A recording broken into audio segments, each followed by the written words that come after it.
Hey guys, कैसे हैं आप लोग? I hope you are doing well. मैं भी बहुत बढ़िया हूँ। सो क्लास 12th वालों जिनका एग्जाम अभी आने वाला है, दैट मीन्स बिहार बोर्ड वालों का एग्जाम स्टार्ट होने वाला है फैब के फर्स्ट वीक में। ठीक उसी प्रकार सीबीएसई वालों, क्लास 12th के स्टूडेंट वालों का भी एग्जामिनेशन स्टार्ट होने वाला है अपकमिंग डेज में, अपकमिंग मंथ में। सो आपका टाइम ज्यादा ना लेते हुए मैं आपको बैंकिंग चैप्टर का, मैक्रो इकोनॉमिक्स में बैंकिंग चैप्टर का एकदम फटाफट क्विक रिवीजन करवाता हूँ। सो चलिए मेरे साथ रॉक करते हैं।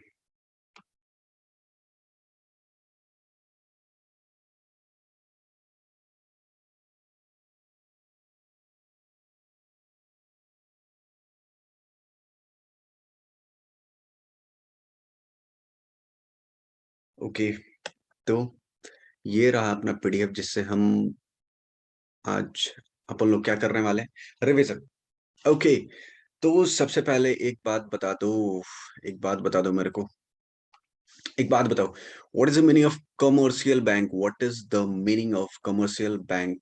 What is the meaning of commercial bank? Commercial bank का मीनिंग क्या होता है? तो देखो, कमर्शियल बैंक, सबसे पहले कमर्शियल बैंक होता क्या है? तो कहता है कि commercial bank is a financial institution. Commercial bank क्या होता है? It's a financial institution.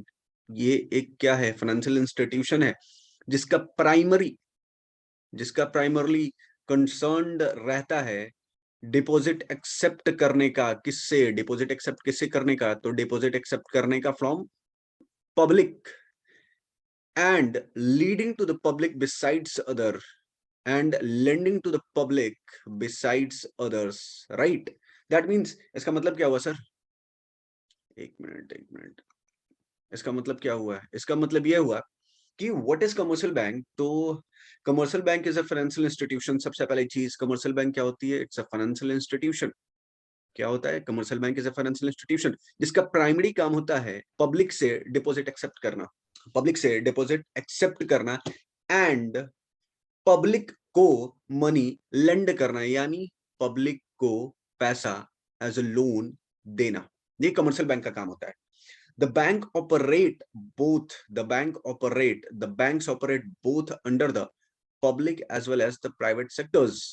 और ये जो कमर्शियल बैंक होता है, ये पब्लिक और प्राइवेट दोनों सेक्टर के लिए काम करता है। ये पब्लिक और प्राइवेट दोनों सेक्टर के लिए काम करता है। सम राइट। जैसे कुछ पब्लिक सेक्टर बैंक के एग्जांपल है, कुछ पब्लिक सेक्टर बैंक के एग्जांपल है, कुछ पब्लिक सेक्टर बैंक के एग्जांपल है। ठीक है, पब्लिक सेक्टर बैंक का एग्जांपल क्या हो भैया? तो पब्लिक सेक्टर बैंक की मैं बात करूं तो पब्लिक सेक्टर बैंक का एग्जांपल हो गया SBI, Punjab National Bank, Bank of India, ठीक है, Canara Bank. These are the public sector bank. But अगर वही मैं प्राइवेट सेक्टर बैंक की बात करूं, अगर मैं वही किसकी बात करूं, प्राइवेट सेक्टर बैंक की, तो प्राइवेट सेक्टर बैंक का एग्जांपल हो जाएगा एचडीएफसी, आईसीआईसीआई, आईडीएफसी, एचएसबीसी। ये सब क्या है?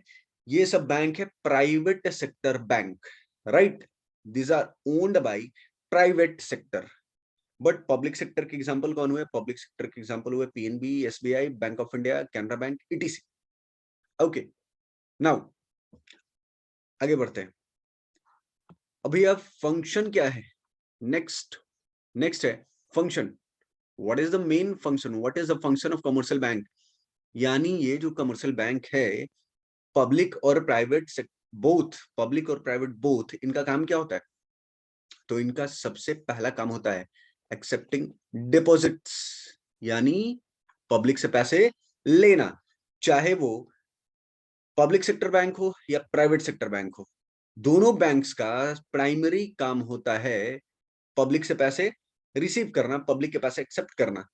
देख क्या बोलता है, every commercial bank except deposit from, every commercial bank यानी जितने भी कमर्शियल बैंक होंगे, जितने भी कमर्शियल बैंक होंगे वो डिपॉजिट एक्सेप्ट करेंगे, वो डिपॉजिट एक्सेप्ट करेंगे, वो डिपॉजिट एक्सेप्ट करेंगे डिफरेंट सेक्शन ऑफ सोसाइटी से, डिफरेंट सेक्शन ऑफ सोसाइटी से।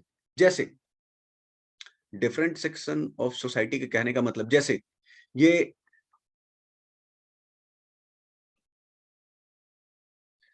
इंडिविजुअल से भी पैसे लेंगे, इंडिविजुअल का भी पैसे कलेक्ट करेंगे, बिजनेस वालों को भी पैसे कलेक्ट करेंगे, यानी जिनका बिजनेस है, ये ट्रस्ट,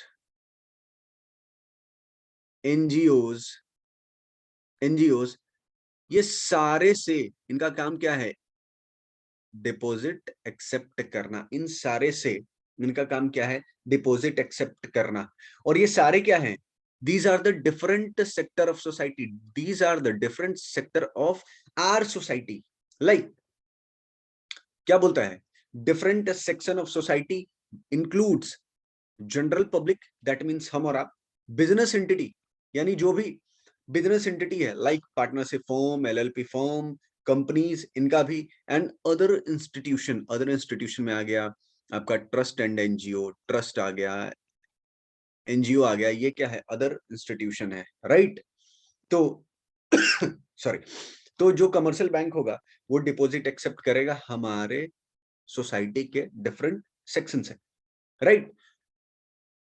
कमर्शियल बैंक क्या क्या डिपॉजिट एक्सेप्ट करेगा, which type of deposit is accepted by commercial bank, तो बोलता है करंट अकाउंट डिपॉजिट और डिमांड डिपॉजिट। डिमांड डिपॉजिट और करंट अकाउंट डिपॉजिट क्या होता है, तो current account deposit is maintained by business entity, current account deposit और demand deposit is maintained by business entity, and money under these deposit are payable on demand, payable on demand of the depositor. सुनो होता क्या है, सबसे पहली चीज की current account deposit क्या होता है।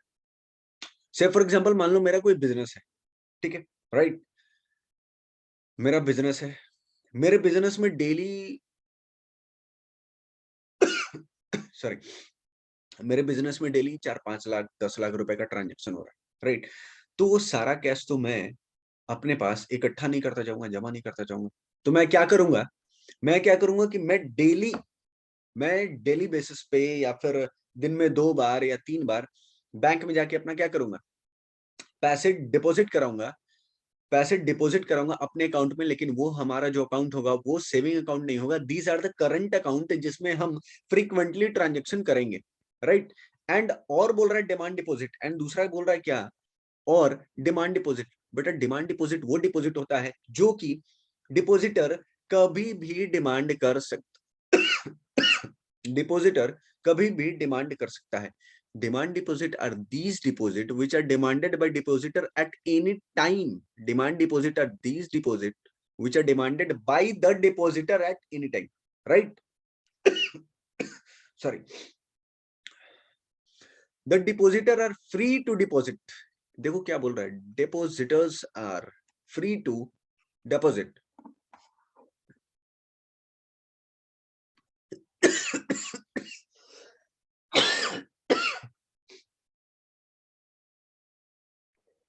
तो डिपॉजिटर जो होते हैं वो फ्री होते हैं डिपॉजिट करने के लिए और मनी विड्रॉल करने के लिए। डिपॉजिटर जो है वो फ्री होते हैं मनी डिपॉजिट करने के लिए और विड्रॉल करने के लिए, एंड इनके ऊपर कोई भी लिमिट, नंबर्स ऑफ टाइम का लिमिट नहीं लगता है, इनके ऊपर कोई भी लिमिट नहीं लगता है कि आप 4 बार डिपॉजिट करिएगा या 5 बार डिपॉजिट करिएगा पूरे दिन में, राइट।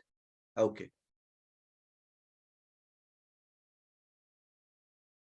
तो करंट अकाउंट डिपॉजिट और डिमांड डिपॉजिट क्या हुआ, करंट अकाउंट डिपॉजिट और डिमांड डिपॉजिट बेसिकली बिजनेस वालों के लिए होता है, ठीक है। एंड ये जो अकाउंट होल्डर होते हैं उनके ऊपर नंबर ऑफ डिपॉजिट और विड्रॉल का कोई भी लिमिट नहीं होता है, आप पूरे दिन में कितना भी पैसा जमा कर सकते हैं और कितना भी विड्रॉल कर सकते हैं, राइट। सेकंड है saving account deposit, these are the maintained by, saving account basically हमारे और आपके जैसे लोग मेंटेन करते हैं या हमारे घर में पापा मम्मी मेंटेन करते हैं। Basically these accounts are maintained by house holders, house hold या इंडिविजुअल, राइट। ये जो सेविंग अकाउंट होता है, सेविंग अकाउंट डिपॉजिट होता है, आपने नाम सुना होगा सेविंग अकाउंट का, कि आपके पास अकाउंट है, हाँ तो भैया सेविंग अकाउंट है। तो सेविंग अकाउंट कौन खोलते हैं, सेविंग अकाउंट हाउस होल्ड वाले खोलते हैं या इंडिविजुअल खोलते हैं, राइट। ओके, और ये जो सेविंग अकाउंट होल्डर होते हैं, ये जो सेविंग अकाउंट होल्डर होते हैं, इनके ऊपर नंबर का लिमिट होता है कि आप इतना ही एक बार में पैसा विड्रॉ कर सकते हैं या फिर इतना ही एक बार में डिपॉजिट कर सकते हैं। These account also attract nominal rate of interest payable by the account holder, right. और सेविंग अकाउंट डिपॉजिट में बेटा लोग होता क्या है कि अकाउंट होल्डर को एक नॉमिनल इंटरेस्ट भी मिलता है, राइट। अपने पासबुक में देखना, अगर तुम लोग के पास बैंक अकाउंट होगा और अकाउंट में पैसे होंगे, तो देखना तुम्हारे पास बैंक ना साल में 3 बार या 4 बार या 2 बार तुम्हारे अकाउंट में इंटरेस्ट क्रेडिट की होगी, राइट। तो वही चीज बोल रहा है कि नॉमिनल रेट ऑफ इंटरेस्ट पे करती है सेविंग पे बैंक अकाउंट होल्डर को, राइट। नेक्स्ट होता है फिक्स डिपॉजिट, टाइम डिपॉजिट या टर्म डिपॉजिट। एफडी का नाम तो सुने ही होंगे। एफडी क्या होता है भैया? एफडी क्या होता है कि एक सर्टेन पीरियड ऑफ टाइम के लिए आप अपने पैसे को फिक्स कर देते हैं बैंक में, ठीक है। And after maturity, after after maturity, ऐसे समझो कि मान लो कि तुमने अपना पैसा 2 साल के लिए फिक्स कर दिया। कहां पे? बैंक में। तुमने अपना पैसा 2 साल के लिए बैंक में फिक्स कर दिया, राइट।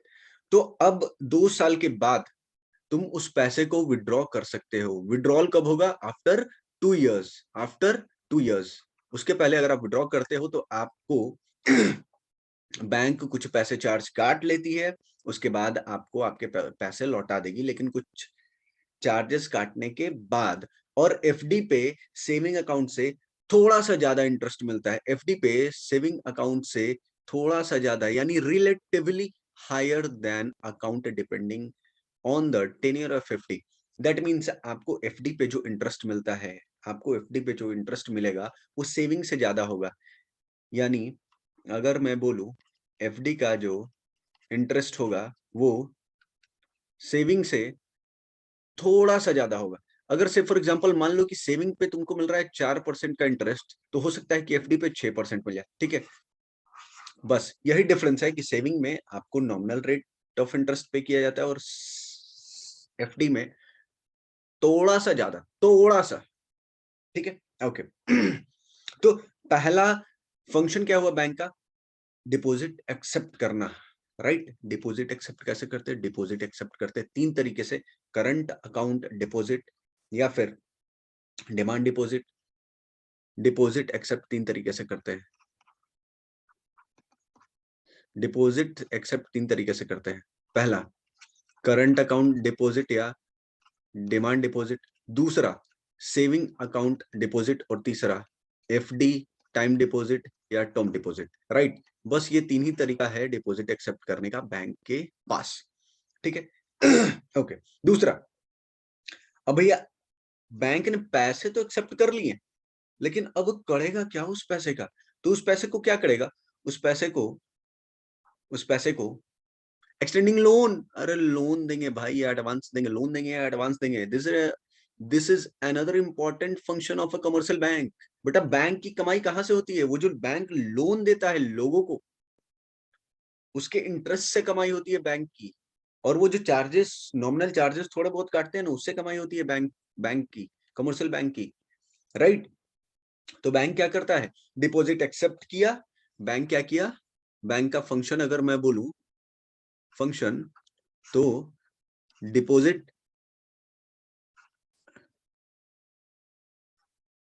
ये है बैंक, ये है बैंक, ये है general public.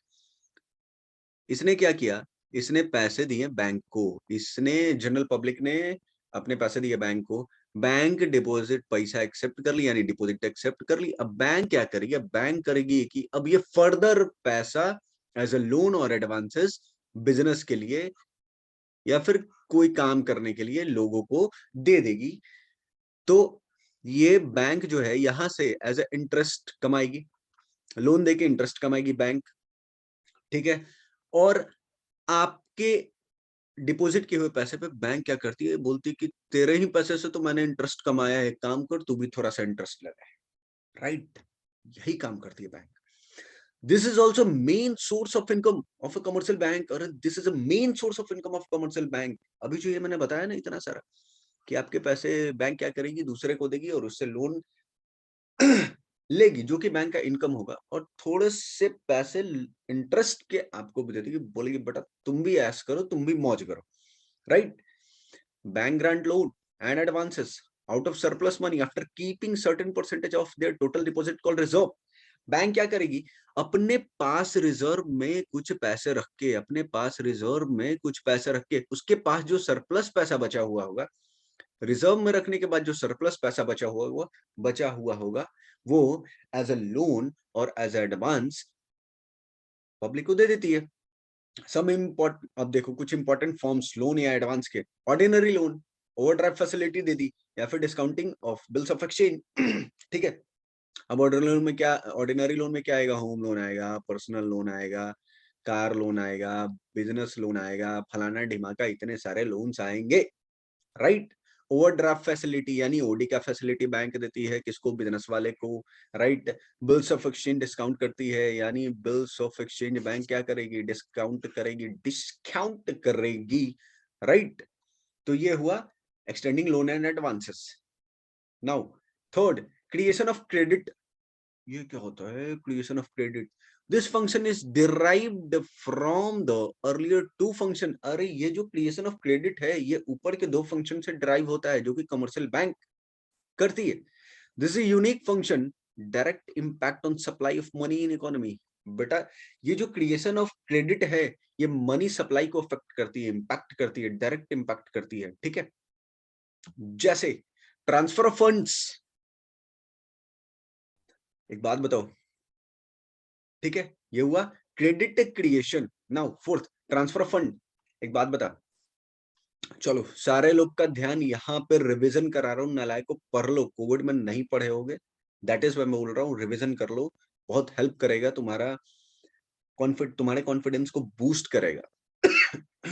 Sorry, transfer of funds, that means bank provide facility of fund transfer. जैसे नाम सुना है, एनईएफटी, आरटीजीएस, ये क्या है? ये फंड ट्रांसफर का तरीका है। NEFT, RTGS, real time gross settlement, ये सब क्या है? ये फंड ट्रांसफर करने के तरीके हैं या फैसिलिटी है जो कि प्रोवाइड करती है बैंक, किसको? अपने कस्टमर को, थ्रू इंस्ट्रूमेंट ऑफ चेक। हाँ ये भी है, चेक, चेक, डीडी, दीदी नहीं, D demand draft, demand draft, demand draft. अरे तुम किसी को चेक काट के देते हो तो ये भी तो फंड ट्रांसफर का फैसिलिटी है ना, कि तुम्हारे चेक से कोई और बंदा पैसे निकाल सके। और इलेक्ट्रॉनिक ट्रांसफर में आ गया तुम्हारा एनईएफटी और आरटीजीएस, ठीक है। और फिजिकल में देखा जाए तो फिजिकल ट्रांसफर ऑफ फंड में देखा जाए तो फिजिकल ट्रांसफर ऑफ फंड में आएगा cheque and demand draft, right. Okay, agency function, sometimes banks provide agency function, sometimes banks provide agency function to whom? To business, to business, to business, agency function। Bank receive and collect, bank business के behalf में receive and collect different type of payment on behalf of their client. अरे bank क्या करती है? Bank agency का function देती है, जैसे रिलायंस। अब एक बात बताओ, क्या मुकेश अंबानी के पास इतना टाइम है, रतन टाटा साहब के पास इतना टाइम है कि वो बैंक में जाके अपना चेक, अपना डीडी, अपना बिल, अपना प्रोमिसरी नोट बैंक में जमा करे? उनके पास इतना टाइम है? नो। तो बैंक क्या करती है? बैंक उनको एजेंसी फंक्शन प्रोवाइड करती है, दैट मीन्स बोलती है कि सर आपको कुछ करने का जरूरत नहीं है, आप बस थोड़े से एक्स्ट्रा चार्जेस हमको पे कर देना, आपके बिहाफ में सारा काम मैं कर दूंगा। लाइक क्या फैसिलिटी देगी? Instrument of cheque, draft, bill and promissory note, ETC. Sir आपको आने की जरूरत नहीं है, आपके बिहाफ में ये सारा हम कलेक्ट कर लेंगे, रिसीव कर लेंगे, राइट। आप बस आप अपना बिजनेस करो, बाकी उसका टेंशन मेरे पे छोड़ दो। ये चेक कलेक्ट करना, ड्राफ्ट कलेक्ट करना, बिल कलेक्ट करना, इन सब का टेंशन हमारे ऊपर छोड़ दो, right. Bank also by, bank और क्या करती है? बैंक और क्या करती है? कस्टमर के बिहाफ में बाई और सेल करती है gold, silver and other securities. Other securities मतलब अदर सिक्योरिटीज मतलब जैसे शेयर्स, डिबेंचर्स, ये बैंक एजेंसी फंक्शन प्रोवाइड करती है अपने कस्टमर को, राइट। फिर क्या प्रोवाइड करती, क्या फंक्शन है बैंक का? बैंक का फंक्शन है sale and purchase of foreign exchange. This is an another important function of a commercial bank which has increased tremendously with increasing volume of international trade, particular in the era of globalization। after globalization banks क्या करती है कि cell and purchase करती है foreign exchange का, dollars का, येन का, euro का, right? And general utility, and next one is general utility service. अब general utility service क्या होता है? In modern days, bank also performs some very useful function for behalf of its customer and the economy, like collection and publication of data, advisory function, issue of lockers, and underwriting of loans, share debenture issued by the government. General utility function में क्या आता है? Data collect करना, advisory function देना, locker का facility provide करना, underwriting of loans, shares and debentures, ठीक है, ये सब आ गया जनरल यूटिलिटी फंक्शन में। ओके,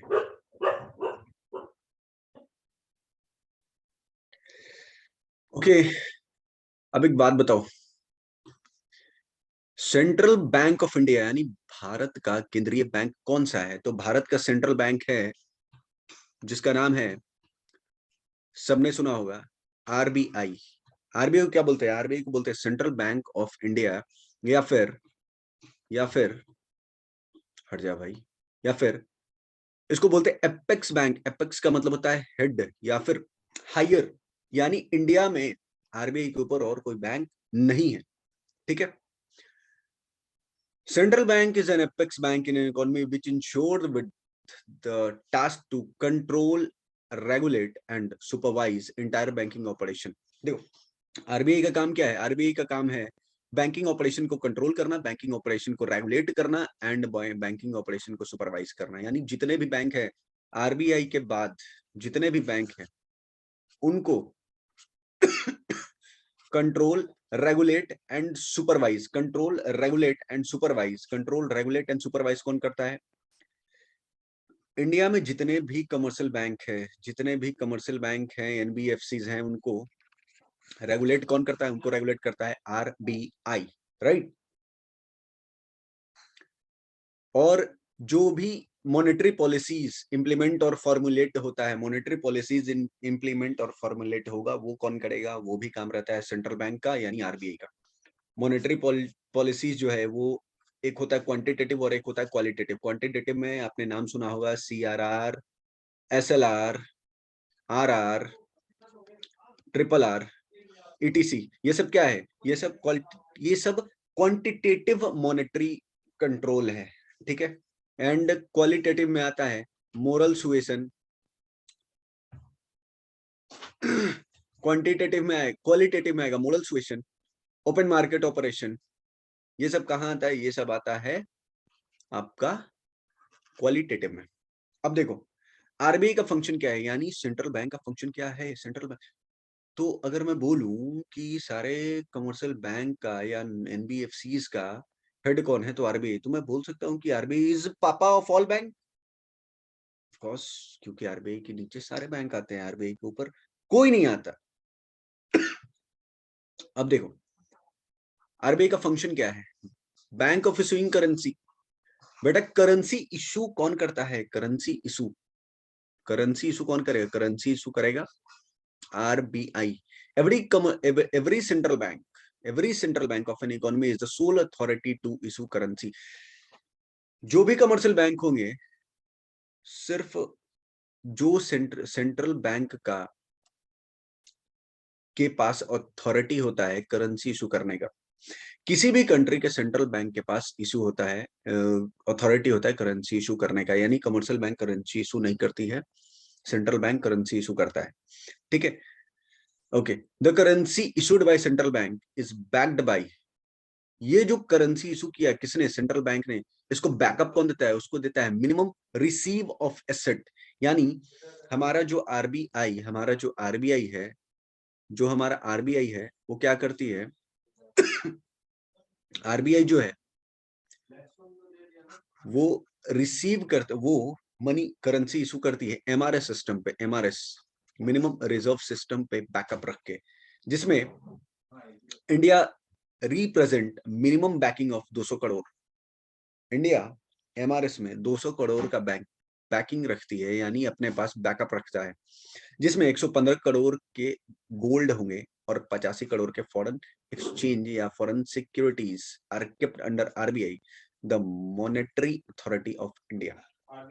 तो बैंक जो है वो करेंसी इशू करती है MRS सिस्टम के बेसिस पे, राइट। इंडिया में आरबीआई के पास अथॉरिटी है करेंसी और नोट इशू करने का, right. Okay, now second function of central bank, bankers to the bank. अरे बैंकर्स, बैंकों का बैंक कौन है? तो बैंकों का बैंक होता है आरबीआई। जैसे हमारे लिए बैंक कौन होता है? हमारे लिए बैंक होता है जिस बैंक में हमारा अकाउंट होता है, बेसिकली बोला है तो। बट बैंक का बैंक कौन होता है? तो बैंक का बैंक होता है आरबीआई। बैंक का बैंक होता है आरबीआई। दैट इज वाई मैंने बोला था कि आरबीआई को बोल सकते हैं कि आरबीआई पापा है सारे बैंकों का। Okay, the central bank act as banker to the commercial bank in the following manners। RBI जो है वो कमर्शियल बैंक के लिए एज अ बैंकर एक्ट करता है।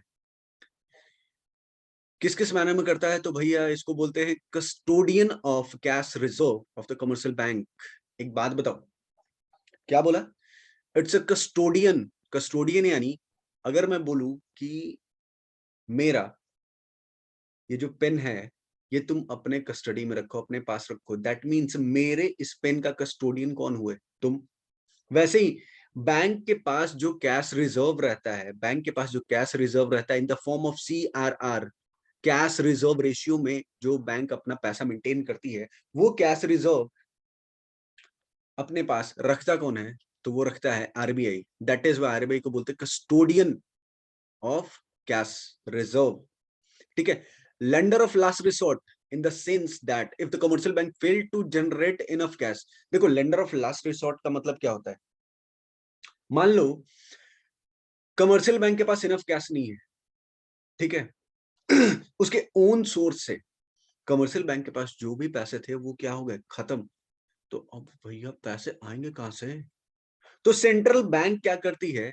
लोन ग्रांट करती है, लोन या एडवांस ग्रांट करती है। किनको? नीडी बैंक को, यानी जिन बैंक को नीड होता है उनको। दैट इज वाई बोलते हैं आरबीआई को lender of the last resort. यानी जब आपके पास कहीं पैसे नहीं होंगे तो आपको लोन और एडवांसेस कौन देगी? तो आपको लोन्स एंड एडवांसेस देगी आरबीआई, राइट। जैसे ऐसा समझो ना कि मान लो कि हमारे पास पैसे नहीं है तो हम फ्रेंड को बोलते हैं ना कि तेरे पास पैसे तो तू मुझे दे दे, लोन दे दे, एडवांस दे दे, मैं तेरे को वापस कर दूंगा। सेम उसी तरह, ठीक है। Okay, the central bank also act as clearing house for the commercial bank. Clearing house का मतलब क्लियरिंग हाउस का मतलब ये जो चेक्स होते हैं, DD cheque, DD bills of exchange, promissory note, ठीक है, इन सबको क्लियर कौन करेगा? इन सबको क्लियर करता है RBI. Without RBI permission commercial bank can not operate in these, right. Okay, next, central bank is also called bankers to the government. Bharat सरकार के लिए सेंट्रल बैंक जो है वो एज ए बैंकर काम करती है। जैसे हमारे लिए commercial bank as a banker काम करता है, वैसे ही भारत सरकार के लिए central bank as a banker काम करती है, ठीक है। जो भी भारत सरकार का बिजनेस होगा, सेंट्रल और स्टेट गवर्नमेंट का जो भी बिजनेस होगा, वो सारे बिजनेस का जो बैंकिंग ऑपरेशन होगा वो हैंडल कौन करता है? वो चैनलाइज कौन करता है? मोबिलाइज कौन करता है? तो वो चैनलाइज और मोबिलाइज करने का काम होता है सेंट्रल बैंक का, राइट। ओके, और सेंट्रल बैंक जो है एक काम और करती है as a financial adviser. Financial adviser किसको सर्विस देती है? तो financial adviser as a financial adviser service किसको देगी? सर्विस देगी गवर्नमेंट को। Okay, next, custodian of stock of gold and foreign exchange reserve of the nation. देखो, स्टेबिलिटी मेंटेन करने के लिए, क्या मेंटेन करने के लिए? स्टेबिलिटी मेंटेन करने के लिए, this function help in maintaining stability in exchange rate as fixed by the government and also enforcing exchange control and other regulation for the favorable balance of payment of the economy। जो भी gold होंगे, gold and foreign exchange होगा, वो rate को fix करने के लिए उसको मेंटेन, यानी मार्केट में स्टेबिलिटी गोल्ड का और फॉरेन एक्सचेंज का मेंटेन रहे, उसके लिए फंक्शन कौन परफॉर्म करता है? उसके लिए फंक्शन परफॉर्म करता है आरबीआई। ठीक है, इसलिए इसको क्या बोलते हैं? कस्टोडियन में बोलते हैं। यानी भारत सरकार के पास जो भी गोल्ड होंगे एंड रिजर्व्स होंगे फॉरेन एक्सचेंज के, वो मैनेज कौन करेगा? वो मैनेज करेगा RBI. Next, it function as a controller of credit and money supply.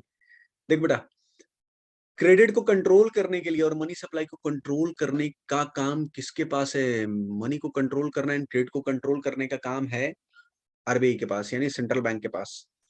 और इस मनी को कंट्रोल करने के लिए, मनी सप्लाई को कंट्रोल करने के लिए, इस क्रेडिट को कंट्रोल करने के लिए वेरियस मेथड निकाला हुआ है सेंट्रल बैंक ने। एक होता है क्वांटिटेटिव और एक होता है क्वालिटेटिव, जैसे कि मैंने ऊपर बताया आपको। तो मैं लेके चलता हूं सीधा वहीं पे। What is qualitative method of credit control and what is quantitative method of credit control? What is the meaning of quantitative? Quantitative का मतलब होता है which can be measured in numbers, and qualitative का मतलब होता है which can not be measured in numbers. यानी जिसको नंबर में मेजर करेंगे वो क्वांटिटेटिव होगा, जिसको नंबर में मेजर नहीं करेंगे वो क्वालिटेटिव होगा। ठीक है। तो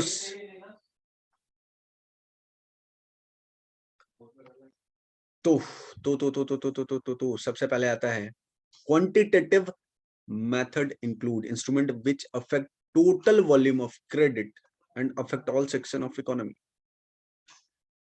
जो इंक्लूड करता है, सबसे पहला bank rate policy. Bank rate is a rate at which central bank provide loan to the commercial bank. Bank rate क्या होता है?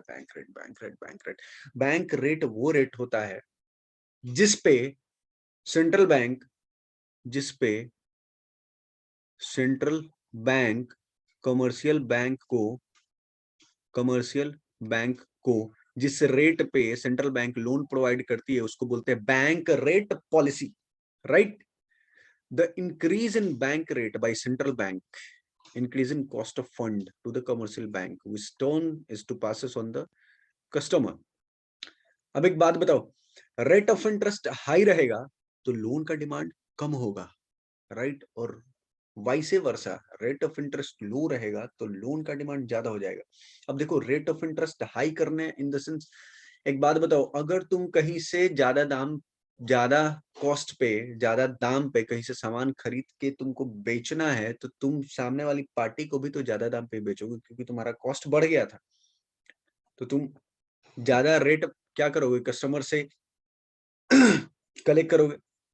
बट अगर वही उस गुड्स का प्राइस कम जाए तो तुम मार्केट में भी कम प्राइस पे बेचोगे ना, right? Okay. Bank rate is increase to control inflation. Bank rate को बढ़ाते हैं इन्फ्लेशन को कंट्रोल करने के लिए और घटाते हैं डिफ्लेशन को कंट्रोल करने के लिए। ठीक है। Next, open market operation. Open market operation क्या होता है? ओपन मार्केट ऑपरेशन में होता यह है कि bank open market operation refers to a policy of sale and purchase of government security. Bank क्या करती है? बैंक गवर्नमेंट के बिहाफ में सिक्योरिटीज का सेल एंड परचेज करती है। ठीक है। अब होता क्या है, देखो, इन्फ्लेशन के टाइम पे यानी मार्केट में क्या होगा? महंगाई। तो महंगाई डायन जब क्या हो रही है, लोगों को परेशान कर रही है, तो ओपन मार्केट ऑपरेशन किस तरीके से कंट्रोल करता है महंगाई को। अब एक बात बताओ, मार्केट में बहुत सारा पैसा है, बहुत सारा पैसा है। अब आरबीआई क्या करेगी? रेगुलेट करेगी, बैंक को इंस्ट्रक्ट करेगी कि आप गवर्नमेंट का सिक्योरिटी बेचना स्टार्ट करो। अब इससे क्या होगा? अगर सिक्योरिटी मार्केट में बिकना स्टार्ट हो गया तो मार्केट का पैसा आ जाएगा बैंक के पास, राइट? एंड जब मार्केट में डिफ्लेशन का सिचुएशन रहेगा तो आरबीआई क्या बोलती है? इंस्ट्रक्ट करती है बैंक को कि अब वो जो सिक्योरिटी तुमने बेचा है अब उसको खरीद लो मार्केट से। तो इन्फ्लेशन हुआ तो सिक्योरिटी सेल कर दिए और डिफ्लेशन हुआ तो सिक्योरिटी परचेज कर लिए। तो मार्केट में पैसे की स्टेबिलिटी बनी रह जाती है, राइट। देखो जिसको नोट करना है वो साइड में नोट कर लेना, क्योंकि मैं इरेज करूंगा, क्योंकि मुझे आगे भी और कुछ कुछ लिखना होता है, राइट। तो मैं इरेज कर रहा हूँ, होप कि तुमने ये नोट कर लिया, ओके।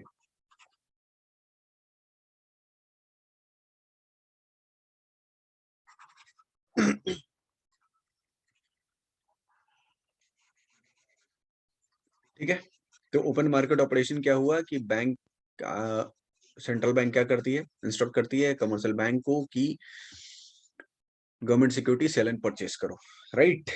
फिर है variable legal reserve ratio. The central bank can influence the credit creating power of commercial bank by varying CRR and SLR. CRR क्या होता है, cash reserve ratio is maintained by bank and SLR is also maintained by bank. SLR क्या होता है, SLR होता है, SLR statutory liquidity reserve या legal reserve. अब ये होता क्या है, टोटल डिपॉजिट का कुछ परसेंटेज, टोटल डिपॉजिट का कुछ परसेंटेज बैंक अपने पास in the form of cash, gold और अनइनकम्बर्ड अप्रूव्ड सिक्योरिटी, ठीक है, कैश और गोल्ड या अनइनकम्बर्ड अप्रूव्ड सिक्योरिटी के फॉर्म में अपने पास रखती है, ताकि जब उसको पैसे की जरूरत पड़े तो वो यहाँ से इस रिजर्व से निकाल के लोगों को डिस्ट्रीब्यूट कर दे। सीआरआर क्या होता है, टोटल डिपॉजिट का कुछ परसेंटेज, टोटल डिपॉजिट का कुछ परसेंटेज, सीआरआर टोटल डिपॉजिट का कुछ परसेंटेज, टोटल डिपॉजिट का कुछ परसेंटेज कमर्शियल बैंक क्या करती है, अपने पास जमा रखती है, अपने पास जमा रखती है, किस लिए किस लिए किस लिए किस लिए, ताकि वो आरबीआई के पास ये पैसा जमा करा दे, आरबीआई के पास जमा करा दे, ताकि बुरे वक्त में ये काम आ सके, राइट। तो ये क्या है, ये सीआरआर दिया है, एसएलआर दिया है, ठीक है। अब देखो, LR reduce credit creation capacity of commercial bank. अब एक बात बताओ, बैंक तुम्हारे पास कम पैसे होंगे तो तुम खर्च भी कम करोगे, और तुम्हारे पास ज्यादा पैसे होंगे तो तुम खर्च भी ज्यादा करोगे। सेम उसी प्रकार अगर सारा डिपॉजिट बैंक, अगर आरबीआई बैंक वालों के पास छोड़ दे, तो बैंक तो क्या सोचेगा कि ज्यादा से ज्यादा क्या दे सको, लोन दे सको, एडवांस दे सको, ताकि ज्यादा कमाई हो, ठीक है। दैट इज वाई आरबीआई ने ये कंट्रोल लगाया है बैंक्स के ऊपर कि आपको टोटल डिपॉजिट, सारे डिपॉजिट का बंटाधार नहीं करना है, सारे डिपॉजिट को एज ए लोन और एडवांसेस कस्टमर को नहीं देने हैं, अपने पास आपको कुछ बचा के रखना होगा इन the form of reserve, right, okay. ये तक क्वांटिटेटिव कंट्रोल। नाउ क्वालिटेटिव यानी वो कंट्रोल जो कि क्या है, जिसको नंबर में मेजर करेंगे, जो नंबर में मेजर नहीं होगा, ऊपर सारा नंबर में मेजर हो रहा था, यहाँ पे कोई भी नंबर में मेजर नहीं होगा। तो क्वांटिटेटिव में सबसे पहला मार्जिन रिक्वायरमेंट, मार्जिन रिक्वायरमेंट वो क्या होता है, कमर्शियल बैंक जो है वो लोन ग्रांट करती है किसको, बॉरोवर को, यानी जिनको पैसे चाहिए होते हैं, against some collateral securities whose value is more than the value of the loan granted। देखो ऑलवेज एक बात याद रखना कि आप बैंक के पास जाते हो, बैंक के पास जाते हो लोन लेने के लिए, तो बैंक आपको बोलती है कुछ कोलेटरल सिक्योरिटी देने के लिए। अगर आप पैसा नहीं दिए तो फिर बैंक रिकवर कहां से करेगी, तो आप जो सिक्योरिटी दिए रहोगे बैंक उससे रिकवर करेगी क्या, पैसे, राइट। तब हुआ क्या कि अगर आपको 2 लाख रुपए का लोन चाहिए, तो बैंक आपसे से फॉर एग्जांपल 2,30,000 का क्या बोलेगी, सिक्योरिटी दो, यानी आपका लोन का अमाउंट ऑलवेज कम होगा आपके कोलेटरल सिक्योरिटी के अमाउंट से, यानी आपका कोलेटरल सिक्योरिटी का अमाउंट ऑलवेज क्या होगा, हायर, कोलेटरल सिक्योरिटी का अमाउंट ऑलवेज क्या होगा, higher, right.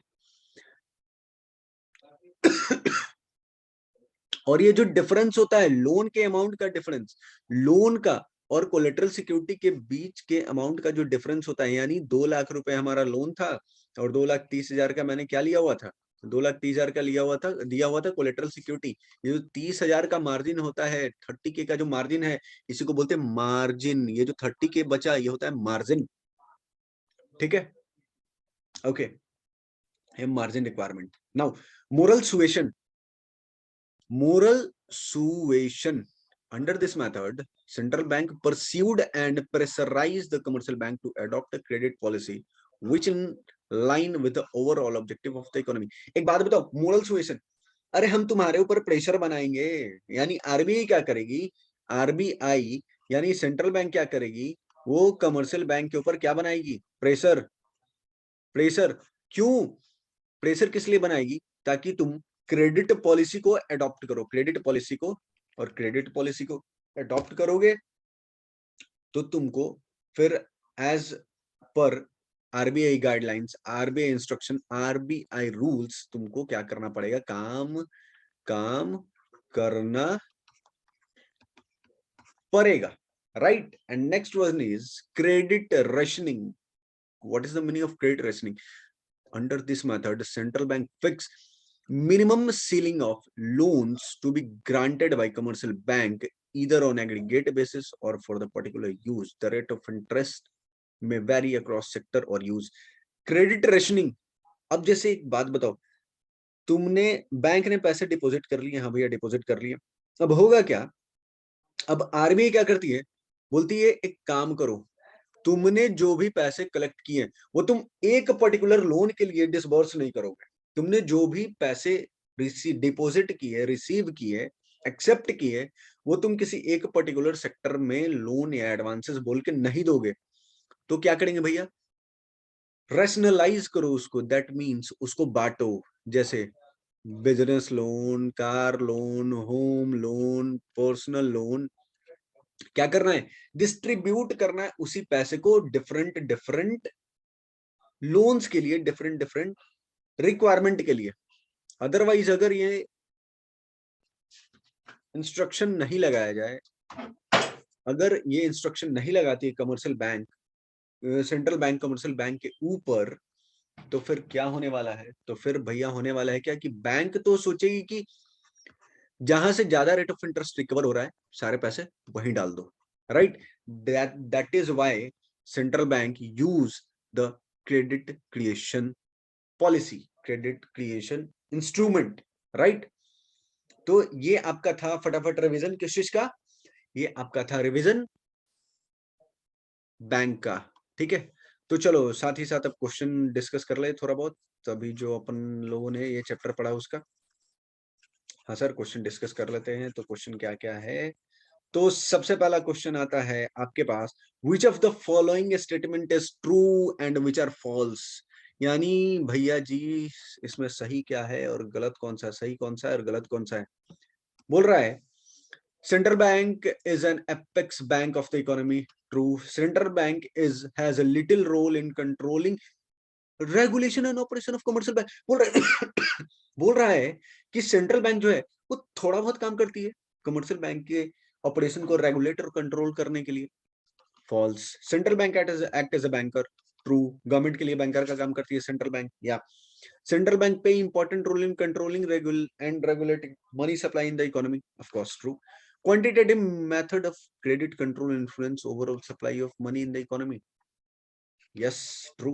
Increase in bank rate reduces supply of money. Yes, bank rate बढ़ा दो तो मनी सप्लाई भी घट जाएगा, मनी सप्लाई घट जाएगा. During inflation central bank increase bank rate during deflation. Yes true, it is true. During inflation central bank start purchasing security. बोल रहा है इन्फ्लेशन के टाइम, महंगाई के टाइम, यानी मार्केट में जब पैसे ज्यादा हो, मार्केट में जब सबके पास पैसे हो, तो क्या उस time bank security security purchase करने के लिए बोलती है, सिक्योरिटी सेल करने के लिए बोलती है. तो उस टाइम सिक्योरिटी परचेज नहीं सेल करने के लिए बोलती है. फॉल्स है. Selective control credit control measure influence supply of money only on the some sector of the economy. False. Selective credit control बोल रहा है कि इकोनॉमी के किसी पर्टिकुलर सेक्टर को अफेक्ट करता है. No. Credit rationing is an important of selective. अरे सेलेक्टिव का मतलब हो गया qualitative. Qualitative credit control measure influence supply of money only in some sector. अरे नहीं भैया, फिर बोलता है credit rationing is an important form of selective credit control. Yes, right. तो ये आपका ट्रू एंड फॉल्स होता है खत्म, राइट.